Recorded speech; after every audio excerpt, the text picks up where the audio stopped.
Hey, we live, y'all. Welcome to the Chicken Box. I'm backstage just talking, and all of a sudden that red light comes on and says you're live. Welcome, everybody. Good morning, good afternoon, good evening. I don't know what part of the world you're in, but it is going to be great. Why? Specifically, because I said it. It's going to be great. You know, some people just have a bad day because they just start out saying the wrong thing. My name is Kevin Impeccable Peck, your co-host of the Chicken Box, which is powered by the Afro American newspaper, Maryland's oldest black business, 131 years, and the third oldest black business in the country. I just want to. I really want to just say number. We're the oldest black business out there in the United States. Courtney, how you feeling today? You good? I'm great. I'm blessed to be here. I'm channeling a new look today, so I'm Hey, I trying like the something new look. different. It's popping. You know what I mean? It's Going popping natural. on the screen. Look, man, if you in the Baltimore or the Maryland area, you might have heard of Chicken Box. That's what four wings all greasy in the box with salt, pepper, ketchup. You got some potatoes. Some people like hot sauce. Is it lunchtime? For some people, it is. Are you hungry? For some people, you are. But this chicken box is where we speak our truth. And today we're talking about black people versus men's mental health. What in the world are we talking about, y'all? Is it men's mental health? Yeah, it is men's mental health, isn't Mhm. it? Getting our minds together, getting our minds right. We have a super special guest coming on today. I hope everybody's having a great day. Um, Courtney, I know you didn't give me a weather report. Let me hear the weather in Chicago before we get started, just to make me feel better. Okay, I'm blaming Baltimore. You guys passed the smoke on to Chicago. I looked outside. I'm like, why is it like foggy outside? So now we have this smoke. Okay. Well, you want all the smoke. We all want all the smoke. Good afternoon, Laura.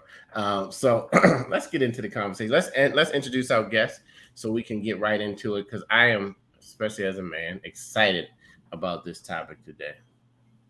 Our guest. Oh, wow. Sound effects. It's uh, man, I forgot. I'm gonna call you C right now because I forgot how to pronounce your name. Welcome to the Chicken Box. No, it's uh, Chinazom. Chinazom. Yeah. Yeah. You just want to say China Zoom for some reason, but that's just not your name. It's Uh, Chinazom. Okay. Welcome to the Chicken Box, my brother. How are you today? I'm doing very well. Very well. Thank you so much for having me. I'm a. Okay. Oh, you know what? We got a special video, I think, right, to introduce you, and then we'll come. Okay. Right. All right. Then we'll come to it. We don't have many intro videos, so you could play it there. To me, success is making sure that you can hold your hand in your heart and look in the mirror and say, I gave my best. I left everything out there. There was nothing more that I could have given. Blood, sweat, tears, and just a little bit of vomit. To be successful, you need to train the physical, you need to train the technical, and you need to train the mental. But the mental, why is that like a black box? Why is it that we don't know how much or how to train it? Now, what I do is to make sure that you work effectively. So that hard work gets converted into successful performance. Whether you're a sports person, businessman, actor, anyone who's doing something that they're passionate about and they want, I would work with you on a one-to-one basis. I promise if you put in the effort and hard work, I will match you and go that extra mile. I think once you tune into your mojo, then when you're on those really, really hard days, you won't give up. When it comes to real performance, it's not acting, it takes hard work. It's always important to dream. Never ever lose that ability to dream.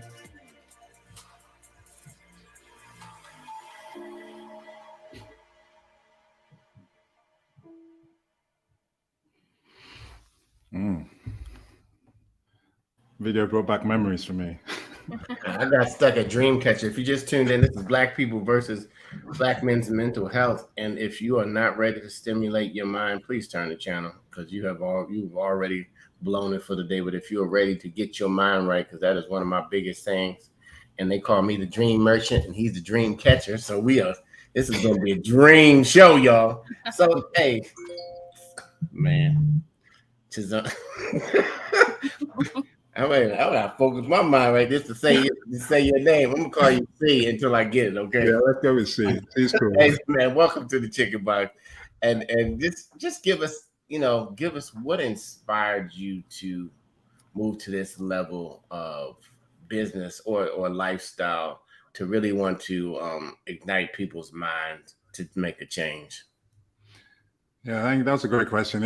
I started working as a performance psychologist, so working with athletes and looking about how they maintain their mental kind of performance. And then I kind of started to notice that if you want to kind of sustain your high performance, you need to take care of your mental well-being. And this is where mental fitness started growing for me. And I saw, unfortunately, in family matters where when you lose your mental well-being, it's really, really hard to put it back together. So I was inspired to okay, when we have our mental fitness, how do we take care of it? How do we proactively do everything that we can to look after it? And then coming through the pandemic, getting to coach through the pandemic, it's really resonated to me that you have to really take care of your mental performance your mental health if you want to perform. And then this is what inspired me to kind of write the book. From all the things I saw, how people were able to shift and pivot and change their thinking. So I wanted to share that with everybody to start what I call a mental fitness revolution. The same way we do physical fitness, that's the same way we should be taking care of mental fitness. That's in a nutshell. It's a revolution, y'all. If you just tuned in, it is time to get our mental fitness on. Are you slipping? Are you not doing any mental push-ups or mental sit-ups? Do you always? I love the video where you scratched off the T on the can, and I am not sure, and I'm sure Chinazom, is that right?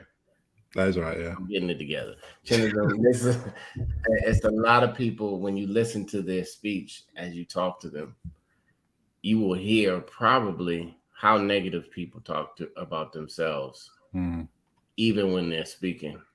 Can you speak to that at all? Yeah, I think that's a huge one. The narrative that we tell ourselves, a big part is something I work on where the way we talk to ourselves, we don't even talk to our worst enemy like that. And I see this a lot with guys, like you're not good enough, you need to push harder. And it's always not really a great way of motivating yourself. And I feel like, first of all, it's a big part I learned during the pandemic is self-compassion. You need to talk to yourself the way you would talk to a young kid, showing yourself that kind of love, giving yourself that kind of grace when you fall down so that you're able to pick yourself back up. So I feel like a big part is we have to change that dialogue in our own heads. And a good way of doing that is sometimes just, even if you don't want to journal, sometimes just listen to the stream of consciousness that you say to yourself. And then you kind of think, Jesus, would I talk to somebody else like that? Why am I talking to myself like that? So I feel like that's a great question. We have to start changing that internal dialogue we have with ourselves. This is Black people. This is Black people versus men's mental health. And ladies, we listen in on your shows, and so this is not only for men, but it's zeroed in on men today because we need to get it together, fellas. we really need to get together in all areas, and as a man, it can be a lot of pressure, depending on your role. If you're a father, a husband, a leader, and you have a career, because a lot of times the career will come first, and everything else, including yourself, will be neglected. Have you found? And then I'm gonna let Courtney jump in on the question, because this is a multi-generational show. We got Gen X, myself. I don't know, how about yourself? I think I'm Gen X as well. Okay, and Courtney, she holds down the Gen Z. Dr. Draper is at a conference today. Our other co-host and the CEO of the Afro. She's a hybrid. She's a boomer, millennial, Gen Z. She doesn't touch the X though. The X marks the spot. Didn't y'all know? Anyway, what I was getting to was the fact that how does the work-life balance work in the mental? How does that play? Because if you've worked with high performance athletes, does the balance go off, or are we able as men to get the balance, or do we go so hard like in our chosen profession that we're off balance, and that might cause our mental to go a little different?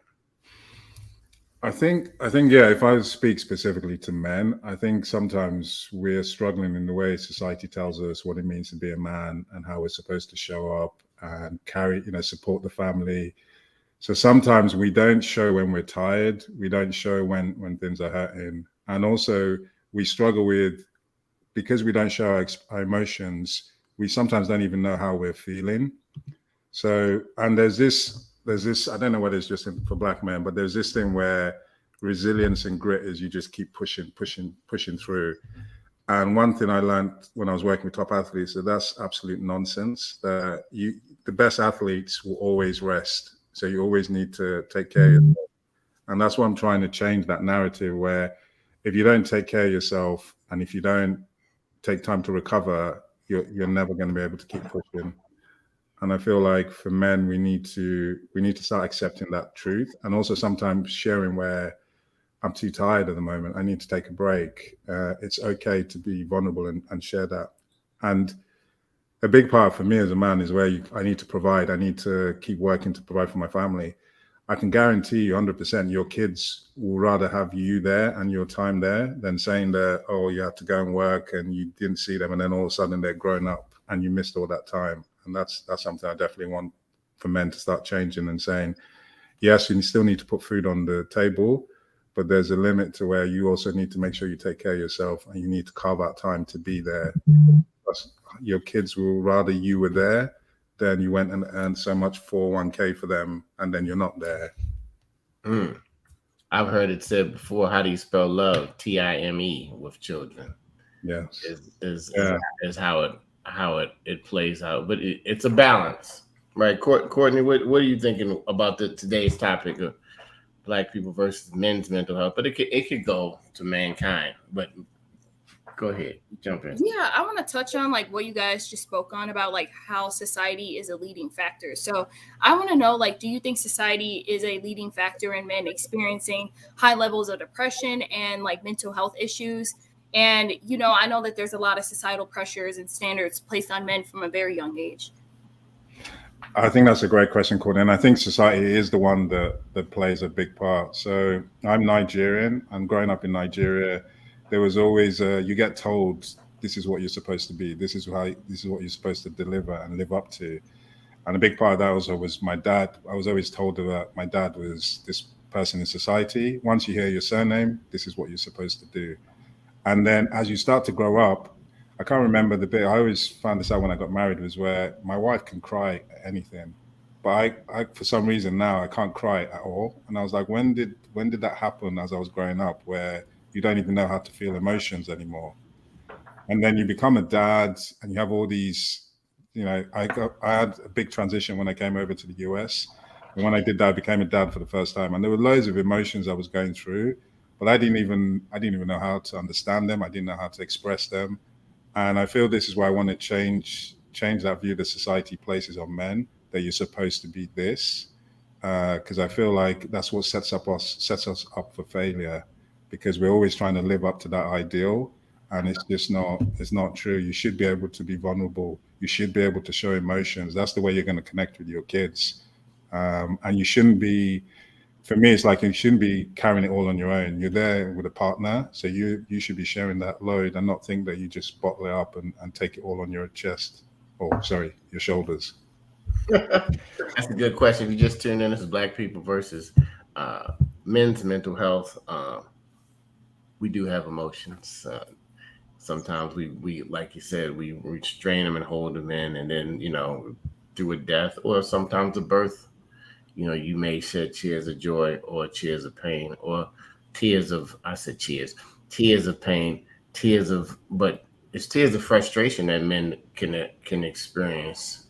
And then your book, Real Talk. But we got you here, guys. Get the book. It's Real Talk. What is your book really about?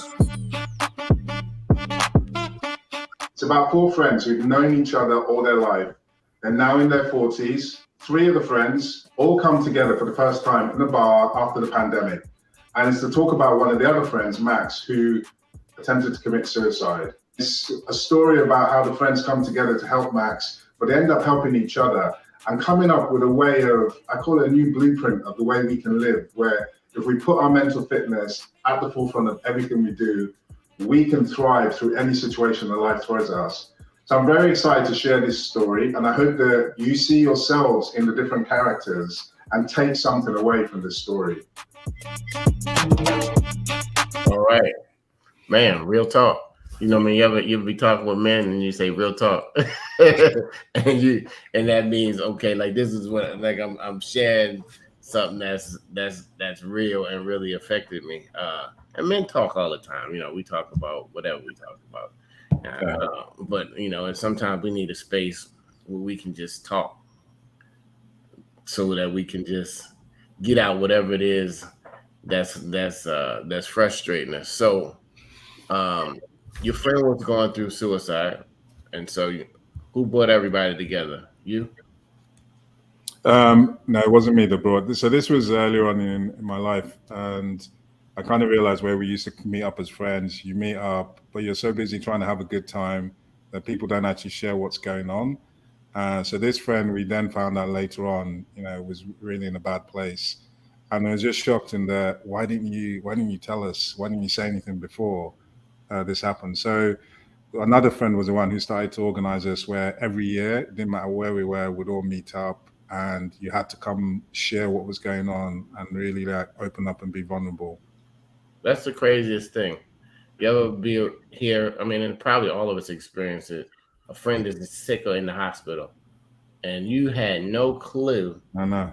that they had cancer, that they had the operation, that they got COVID, that they had been sick for so much. What's the deal with? I mean, did you tap into that when you were writing your book of why we don't share these things with people who could possibly, if you believe in prayer, pray for you or encourage you or just be there with you through the situation?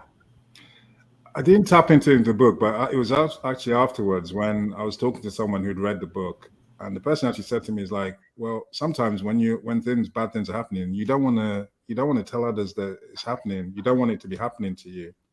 And then another thing is, some friends are like that. They kind of know something's going on, but they're too scared to ask because they don't know what to do when you start sharing. So I kind of feel like it's a bit twofold, where sometimes you have to pull it out the person. And that means that you have to show up in a way that, look, I really want to hear what's going on. And also you got to be ready for when the person does download, you know, give them that space. Sometimes you don't need to fix it. Sometimes you just need to listen. So I feel it's twofold in sometimes if you're not emotionally in tune, you don't really know, like, oh my God, I don't know what I'm going to do. What should I do? I don't want to put my foot in there. Whereas actually sometimes your friend just wants you just to be there, just to listen. And when you ask somebody how they're doing and just go, I'm okay. That's not a good enough answer. Like, okay, what's happening with your son? What's happening with your daughter? What's happening with your wife? Go a bit deeper so that they can start to share with you exactly what's going on. And then you start to see for yourself in that, okay, you can't be okay if this, and this is happening. Let's talk about it. So okay is a smoke screen, huh? It is a little bit, yeah. For everybody. How you doing? I'm fine. You know what I mean? I mean, there's nothing wrong with you affirmatively saying that you're great, because the opposite is you can talk negative about yourself. Yeah, it's true. And there's some people who don't have no problem bringing you into all of their stuff, and a lot of times you're like, wait, I did not ask you to bring me. like you messing up my vibe. Like, you know, you're messing up my day now. I mean, I guess it goes back to the balance. What you think, Courtney? I completely agree with that. I think a lot of people just like dismiss their emotions because they want to be like, oh, okay, I'm fine. Because you don't want people to like worry about you. Like, you want to be selfless because, you know, like this person has so much going on in their life. So it can like cause this feeling of you being a burden if you like open up and express what you have going on. Yeah, so I guess it's the fine line, huh? That's why they say you have some friends for a season, reason, and a lifetime, and everybody.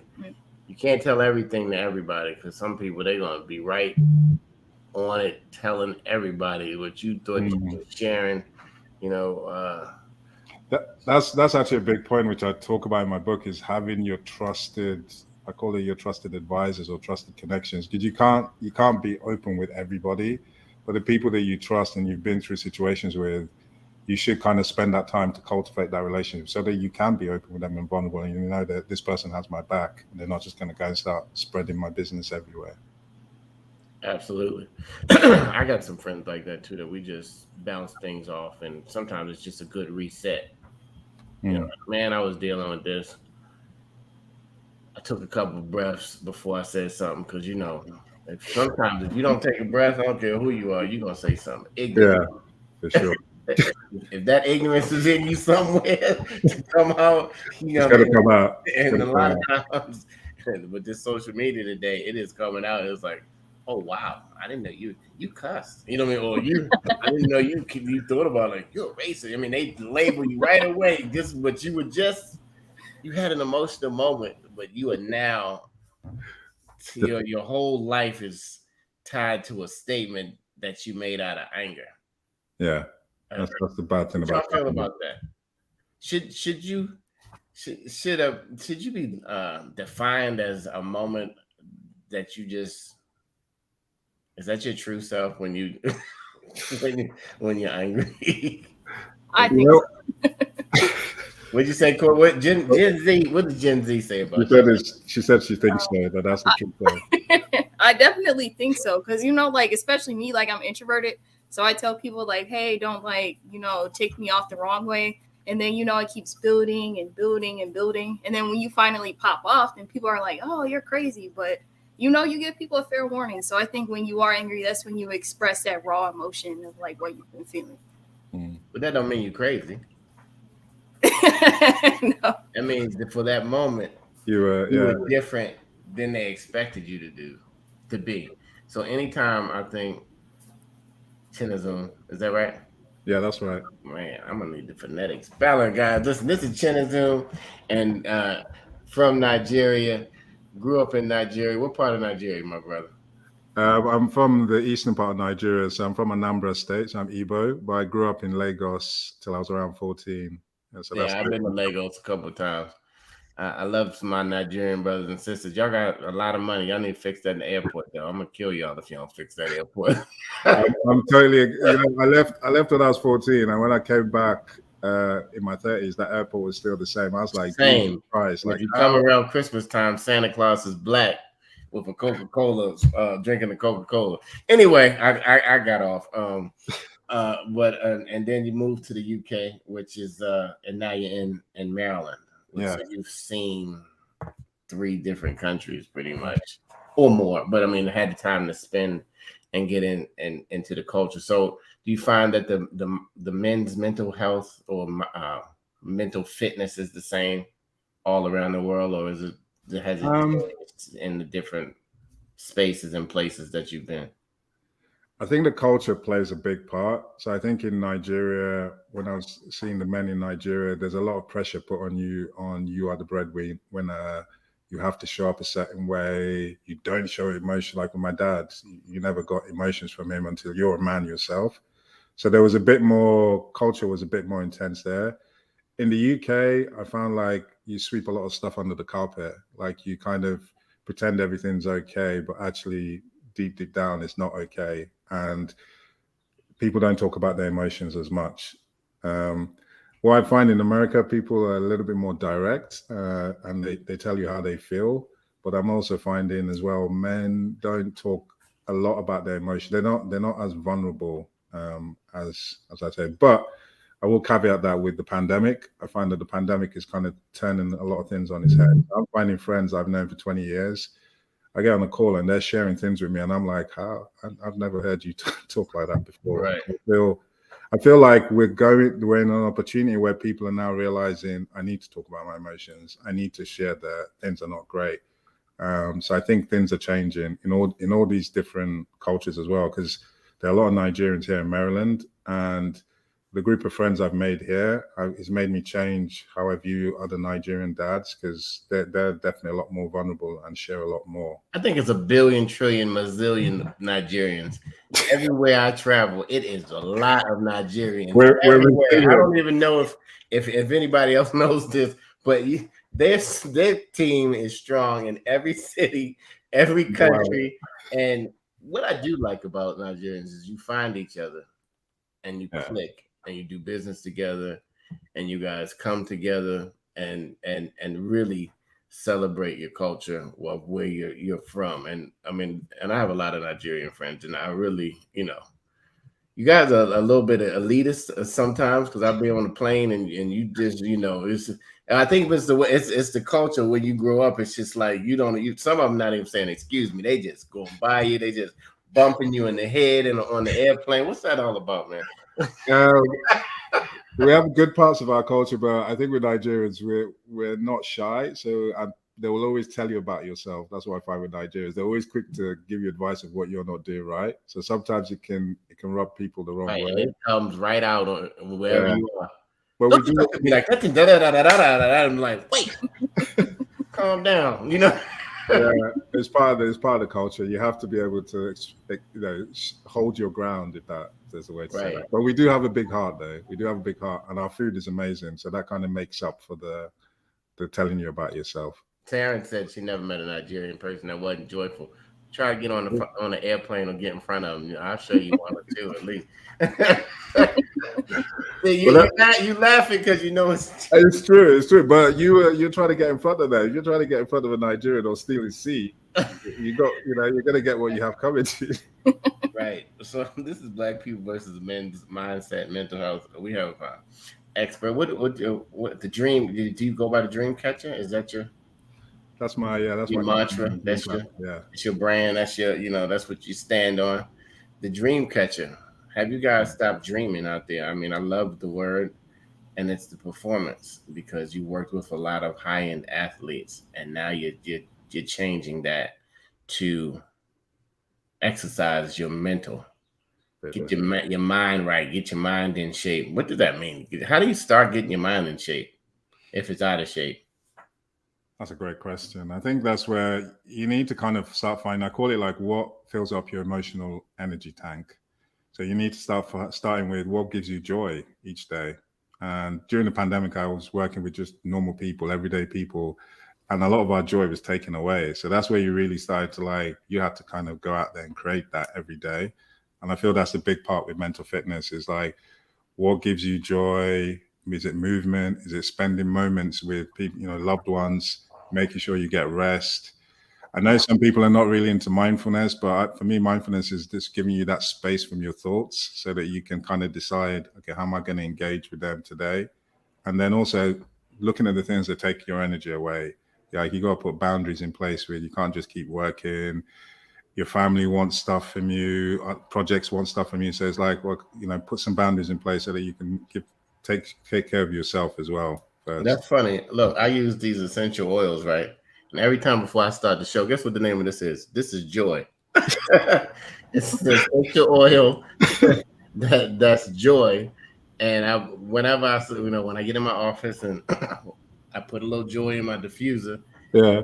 I mean, I know y'all tripping, but he's like, no, but was tripping though. How did you discover that was something that actually made you feel pepped you up? Well, I've always used I discovered essential oils because men, we don't think about no essential oils. My wife is like, if you got a stomachache, rub some lemon on it. You got a headache, put something on your temple. I'm like, look, all of this, you go to sleep to some lavender and all of these things. So then all of a sudden, we had all of these diffusers in our house. So I got now one in my office. So, and it does kind of help your state. You know what I mean? When you inhale it and then it's just, you can feel grateful. The joy doesn't do it, but I mean, I'm already feeling thankful and grateful as I wake up. But it was just funny that you said joy. And my uncle called me one day and said, you sell joy, Kevin. And I was like, say what? I had never thought about it. And then I had just ordered this joy, this essential oil. And, and so that's a great point. That's a great point. And man, I think we let that pandemic do a number on us. You know what I mean? It was like we don't even need boosters anymore. So I don't take that it because it's real and people lost lives and people got sick and people had these. But what was that really? Because it was day in, day out, message after message after message after compounding on this death and that death and this situation. And it was so much negativity every single moment of the day that it's kind of like the news today on most times. But here's a quick plug for the Afro. We bring the good news, okay? We have been bringing the good news because there's so much other negative news around. Mm-hmm. Now, if you are African American or someone else and you step on the street the wrong way, we're gonna spank you a little bit, but we're not gonna kick you all the way under the gutter because you decided to have a decision that really, caused you to do or to get off a track. You understand what I'm saying? Some people determine everybody's decision, life, by one single decision, and you are not 100%. You are not your last decision. You know what I mean? Because people change when they're ready to change. You know what I mean? And that goes to your point, of real talk, of mindset. I could never exercise my mind, and then all of a sudden I start acting. Right after I talked to Chinazom, I am now able to exercise. You like how I got your name? See? Right. Yeah. You know what I mean? I've been knowing Chinazom since we were in the UK together, y'all. Courtney, what you got? What you got for me? And I know you said that we like men talking, like you just like. Well, I'm curious about this from you guys' perspective, and this question is for the both of you. Like, can you give some tips on like how men can stay fit and improve their mental and emotional health? That's a great question. Well, I do have an assessment which I've taken, and there's a good way to kind of use that as a starting point to see how well you do in all the different areas. So the rest that you have, there's also like the trusted people that you have around you. How much energy do you do in cultivating that? But I was also like understanding what brings joy to you and how much time do you carve to do that every day. But I think the biggest part is the trusted advisors. I think having real talk for men. I can't tell you, like, when you just have problems and you just have it in your own head, it's so much bigger than it is. But when you actually say it out loud to your friends and you kind of think, oh, you're having the same thing, and then they share with you what they did, it's not that big of a deal. But when you just leave it in your own head, that's where it grows into something bigger, and then it just kind of then can take over your life. So for me, it's like having that group of trusted advisors or connections. And also, I worked with a therapist during the pandemic. I worked with a coach. I can't tell you how much that really helps, where you don't have to go to a therapist when something's wrong. You can talk with somebody because you want to do better. You want to understand your emotions a bit better. So for me, that's something I'll definitely recommend people to start. Take the stigma away from it. It doesn't mean something's wrong. Like, literally start to invest in that part because you want to show up better for your kids. You want to show up better in your work. Right. Because as men, we were not trying to hit no therapist growing up. It was like, oh no. And if you were a black man, you were definitely not talking to anybody, because the thing was, you crazy. You know what I mean? 100%. So you didn't talk to somebody because you were thinking how you were raised, that you were crazy. When when you talk to a shrink, it's what they call them, and all that other stuff that they old I guess I don't know what the name of it, but just old things that men put on us, like when you fall down, get up, boy, you're not hurt, don't cry, shake that off, wipe them tears, you like shake it off. You done got the worst whipping in the world, shut up. You done beat me with a belt. Now you're gonna tell me this? I need to cry for a minute. Dad, you know what I mean? But you like wipe them tears off. You better be downstairs in a minute for dinner. I'm like, I don't want anything. Matter of fact, I don't want to be near you right now after that butt kick. I'm thinking about killing you in my mind. I'm gonna kill you. You know what I mean? Like every child says, I'm gonna kill you after you got your butt beat. You know what I mean? Not that you didn't deserve it. And we're not talking about it's not a hotline to call. I think it's important, and I said it, that you get that butt tapped a little bit, because You rather me tap it than I let you go along with it, and then all of a sudden you are in trouble with the law and the streets tap it, Yeah. and then that's a whole different kind of that's a whole different kind of correction. So you Right. rather me do a little correcting now, and a lot of people say don't touch the kids. I never got a whipping when I was growing up, and I see why you wouldn't. Yeah, well, this is a topic I struggle with my son, where I really want to be his best friend, but I also want to have to discipline him. Like, I don't want you going out there and then somebody else is disciplining you. And there's only one occasion when I've had to beat him when we're out, where he kept running away in the shopping center. And I was like, you can get, like, somebody can kidnap you. And it was a joke. And that's the only time where I've beaten him, where it's like, if it's a life-threatening situation that you're not getting, I need you to understand that this is serious. But I also feel like there's ways where I can talk to you, especially when you're younger, where I can make you understand this is the line, so that I don't have to, when you're older, having to start. Because I feel like my son's going to be pretty big, so I'm like, I need to get him disciplined now. I don't want to be like trying to fight or beat someone when he's like that big. So Right. it's Well, fun. children don't understand that the quickest way to success is correction. Because actually, adults don't either, because they don't like to be corrected. Because sometimes a person correcting you in love can really help you. You know what I mean? And as men, we don't want to be told nothing. Sometimes, especially, and if you're married, sometimes it's from your wife. You're like, you're not trying to hear, but she could be correcting you on something, as your number one chief advisor, and you just like you ignore, but later you say, she's right. You know what I mean? I should, and then you come back and say, babe, I was emotional at that moment. I felt away, and you were absolutely right. Can we come and can we as men say that sometimes? Of course, if you want to stay married and you want some peace in your house, if you never come back and say that you were absolutely right, let's talk about that, Chinazom. Of us as men being too stubborn to apologize, or that's part of mental fitness too, I think. Or definitely, I think like sometimes our pride gets in the way. And the best advice my brother gave me on my wedding day was you have to trust your wife no matter what, that she has your best interest. And also your wife is always right. I thought he was like, this guy's talking nonsense, but been married now for 7 years. And no matter how much when my ego and my pride gets in the way, my wife is always right. It just takes me a while to figure it out, but took the blue pill, everybody.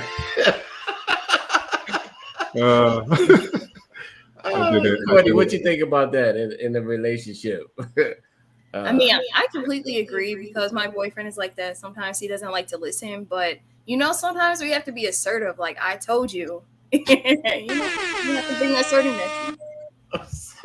You got to give the man time to let his ego and pride calm down. Then you tell him, I did tell you that. Not in the moment. Yeah. Tell him afterwards, so that he can then the kind of logic has come back in his brain, and then yeah, as men, when the pride and ego are going on, I think we go deaf. We lose our hearing. Yeah. You know what I mean? And logic and our whole body becomes a button. And ladies, no matter where, they can push that button. It's not like just a little button on your shoulder. Your whole body is now. It's a force field that's the button. It's like the easy button that they used to say and wherever that. I almost gave them a shout out. Is Staples still around? Anyway.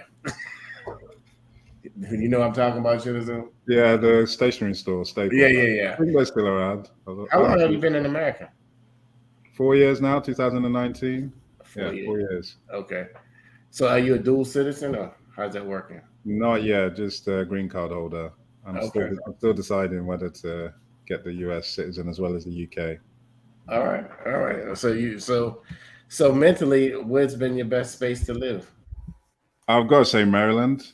Like, I love Maryland. Like, so when I was coming to the US, like, everybody in the UK was telling me, "Are you crazy? Why are you going over there?" I don't know about the political allegiance on here, but Trump was in power at the time, so it wasn't the best time to come over. But I have to say, when I came over to Maryland, it's very, very diverse communities over here. People are really friendly. I've never had any issues going out, so it's been the best time for me. What part of Maryland? So we first moved to Silver Spring, So we were in Silver Spring for a year, and then we moved to a place called Crofton, and now we're in a place called Gambrels, just next to Crofton. Gotcha. All right. You ain't coming to the hood, so you was all right. You didn't move right into the hood. So we do go to Baltimore quite a bit. So me and my wife's brother, we bought a property in Baltimore. So I got to visit Baltimore. It's a very Thank you, man. See that's what I'm talking about. We got to reinvest in our communities. If you're a real estate investor and you ride through a city like Baltimore and you just think, it's a lot of boarded up houses, we need to come in and fix our own communities up. That's a whole nother show. But we need to invest in the city, in the areas that need invested in, not just in the areas that people think are going to grow and be this. We have to make that. And a lot of times as African Americans, we don't think with all this spending power that if we just put our money together, our communities will be looking. You want to move to Potomac, the real rich wives, be the real rich wives of North Avenue. I mean, the housewives of North Avenue. You know what I'm saying? Anyway, if you just tuned in, this is Black People versus Men's Mental Fitness, but women, it applies to you as well. From of just getting yourself. We got coach, dream catcher, author, real talk available from 3 different countries and continents with an experience. Who is willing to say, men, we do not have to stay just because they told you don't cry as a child. You don't have to stay that way because it builds up, and when it builds up too much, that's why we get explosive, because we've built all of these emotions up, and they come out usually at a person that you love and you really didn't mean.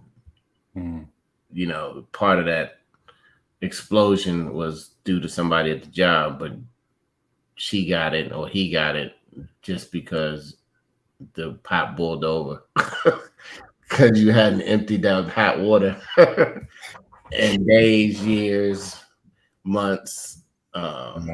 Man, what is it that you want to? Because we like to bring the good news at the Afro and on the Chicken Box, and and I don't stress it lightly that information is power, and we've been providing, informing, educating, and inspiring Black people not only in the Maryland, D.C. area, but all over the world for over 131 years, and that's our goal, to bring good news. There's so much news and information out there. What do you want people to know? I mean, what do you want them to take away from today?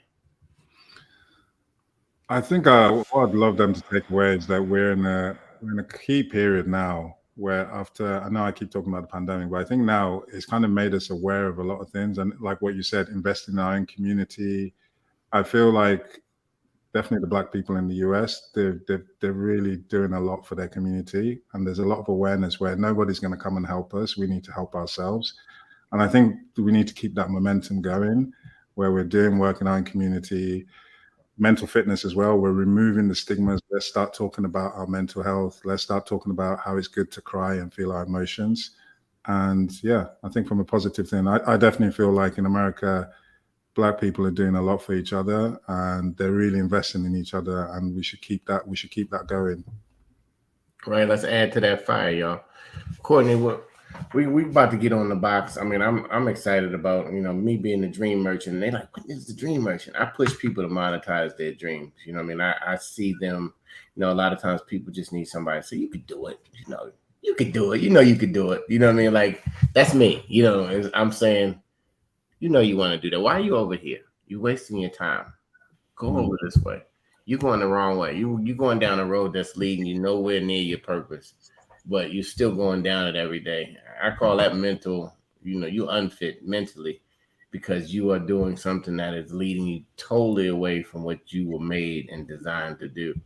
And if that's you, you can change that road.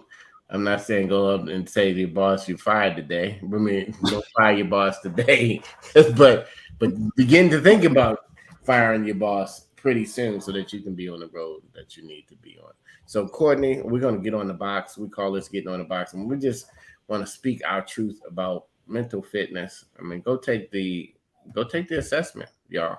Sometimes it's just good to just get the assessment, just to see where you are. You're like, I never thought about mental fitness, but I wonder where I am.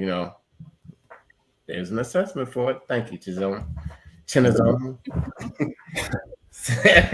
Thank you. Courtney, you on the box. Yeah, Chinazom, thank you so much for joining us today. It was a pleasure meeting you and just learning more about, men's mental health. I feel like that's something that's not talked about enough.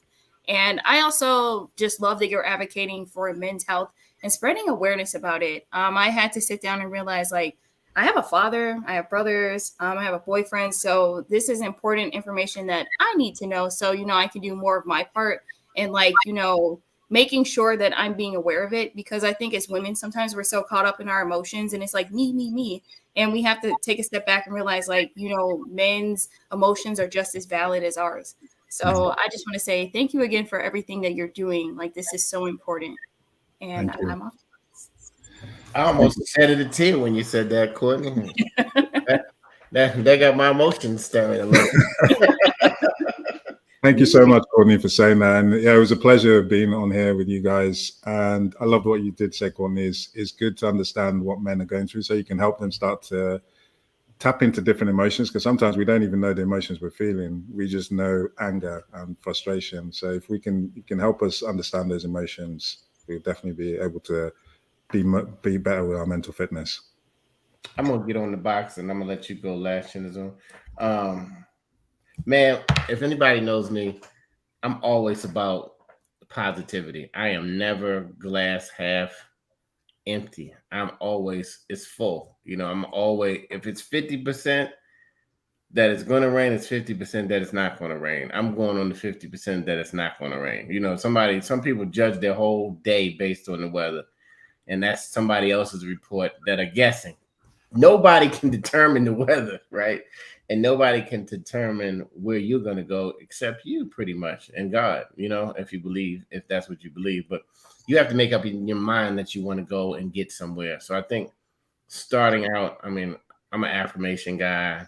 I speak positive thoughts to myself and others, but I keep my mind sharp. And actually, a lot of people like, man, I'm going to the gym, I'm going to work out. I said, yeah, I go past the gym and I'm exercising my mind. And and nobody can disagree with that. My mind is in shape. That belly, it's a whole nother story. But that mind is so key to you really just making it through every landmine, especially as Black men, that we have to step over around. Sometimes we have to let the thing explode and be like Superman. You know what I mean? So we play so many roles. And I think, man, if you have a core group of people that you really can trust, the trust group that you said, y'all make sure you spend some time. Don't get so busy that you don't call your friends up or get a chance to take some time and go out and meet, whatever you guys do, and just be guys. You know what I mean? Don't be so much that you can't just go out with your friends and just be men. Men need to just be men and just do some men things sometimes. You know what I mean? I'm off the box. So if you just tuned in, this has been Black People versus Mental Health. Go to afro.com. We've been around 131 years, but nobody owns us. Nobody tells us what to say. Nobody tells us who to have on, who we can't have on. It's not Arsenio Hall, and nobody else is controlling us and saying what guests we can have on. So we can have anybody on our media platform that we want for the last 131 years, and I'm proud of it. But that's only when we come together and support. So if you don't have any money, just like us on Facebook and Instagram, because for some reason, advertisers love that now. I don't know. A like doesn't mean everything, but it means everything. So that's where we're at today. But if you can even go past that, for less than 2 Uber Eats, you can get a digital subscription that will help bring and train new media superstars and help entity. We're a historical landmark now that has been around in the community for you, bringing the good news. So that is not a shameless plug. That's just telling you what it is. And if we don't support it, they're not going to support it. They would like to buy it and then shut it up, but it's not happening, right? We can't let them shut any of our media outlets out or our Black businesses. Come on. We need to get our mind right and get it together. So Chinazom, you were on the box, the dream catcher, my man from the UK. Hello, mate. How'd you like that accent? Was it good? That's brilliant. My brother-in-law does it like you do it as well. Hello, mate. Right, and I love. You can see how I said brilliant. I love when I go to the UK and they say brilliant. You know what I mean? And sometimes people try to do the accent and they'll say taking the piss, and I'm like, what you mean taking the piss? That means that they're really joking with you, but they're not really serious. Yeah, so they're like taking the piss at you. Like when I first heard that, I just had to scratch my head. But anyway, go ahead, my brother. I just wanted to say thank you so much for having me on here. It was just such a refreshing conversation, and you guys kept it light, even though we're talking about mental fitness. So you actually made me think as well. It doesn't have to be deep conversations all the time. Sometimes you can just keep it light. You can still be men. We can still talk about sports. But while we're doing all that and having fun, we should also make sure that we're being vulnerable as well. Because there's nothing worse than when your friend, you find out something's wrong with your friend and they never told you anything about it. So I think let's still be men. Let's still enjoy ourselves, but also let's take that conversation to a different level. And the thing I love the most about this is actually also for the Black community, how we really need to invest in ourselves. So you guys really inspired me to not just go and do property investing in Baltimore, but actually go there and seeing what else can I do more for my community. So yeah, start at home first to build up. I got an idea for you. It's called the Dream Catchers Performance Center. That's put it in the hood. Put that name up there. They're gonna want to know what the fire is, and you can start with our young men, and they can come by the Dream Catchers Performance Center, and they can box, play basketball. I mean, whatever it is, you can replace because they're trying to shut down all of our recreation places. So you can get them physically fit and mentally fit. There you go. That's for free, okay? Well, that's Chinazom. I just want a free membership when you build it, okay? No, thank you for putting it out there. I'm gonna put it out there. You can get money for that probably too. So I'm gonna run with it. With it. The Afro might even want to partner in it. But thank you everybody for tuning in, and don't forget to call a senior because they really want to hear from you. Don't text them. You know what I mean? Call them. Man, somebody's calling me every 5 seconds. This is live, y'all. I'm sorry. You ever have somebody just call you back to back and just back to back to back? It's like, and then they asking you a question that they could ask you on Google. I'm not even gonna get frustrated. Anyway, call a senior and just tell them you're thinking about it and love them. Believe me, it's gonna change their whole week. It is gonna change just that one quick phone call to just tell somebody you're thinking about it. You were thinking about me? Oh my God, that's going to get their mental fitness together right away. So until next time, God willing, thank you for tuning into the Chicken Box. Hit the share button, y'all, because sharing is caring. And as somebody in my old church used to say, Sharon and Karen. That's a Baltimore thing, but don't pick it up. It's not a good takeaway, Chinazom. But thank you, brother, for being in. I love your energy. Thank you, Courtney. I love your hairstyle. I love your new look. Women, they can change their look. And fellas, you think you got a new girl, you be like, whoa, hey, man, what's up? How you doing? You know what I mean? Just a little head change. Ladies, we are visual. In case you don't know that, we are visual. So, okay, until next time, we need to do Black people versus men being visual one day. Let's talk about it.